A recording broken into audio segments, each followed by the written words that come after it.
লাগাতার ভারী বৃষ্টিতে বিপর্যস্ত সিকিম।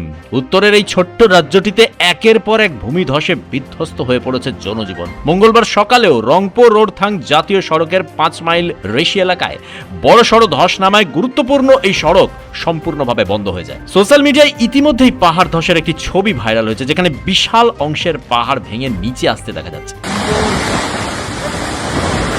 এই রুটে আপাতত সমস্ত যান চলাচল বন্ধ রয়েছে। গাড়িগুলিকে বিকল্প রাস্তা ব্যবহার করার পরামর্শ দেওয়া হয়েছে। পরবর্তী নির্দেশ না দেওয়া পর্যন্ত সতর্কতার সঙ্গে যাতায়াত করতে বলা হয়েছে। সিকিম পুলিশের তরফে জানা গেছে, শুধু রংপুর রাস্তা নয়, ধসের কারণে রাজ্যের একাধিক জেলায় যান চলাচল ব্যাহত হয়েছে। গ্যাংটক, সিংতাম দিকচু ও সিংতাম মাখা সড়কের কিছু অংশ বন্ধ রয়েছে। নামচির রাভাংলা ইয়াংগাং সড়ক সহ গ্যালপিং জেলার সোফাকাচিয়া ভাংজাং সড়কও বন্ধ রয়েছে। সবচেয়ে বেশি সমস্যায় পড়েছেন পর্যটকরা। সিকিমের উত্তর, দক্ষিণ, পূর্ব, পশ্চিমে বেড়াতে যাওয়া কয়েক হাজার পর্যটক আটকে পড়েছেন ধসের কারণে। তবে প্রশাসনের তরফ থেকে জানানো হয়েছে, জাতীয় সড়ক NH10 সচল রয়েছে। ধসপ্রবণ এলাকাগুলোতে প্রশাসন ও উদ্ধারকারী দল পরিস্থিতির উপর নজর রাখছে। ব্যুরো রিপোর্ট, পবির কলম ডিজিটাল।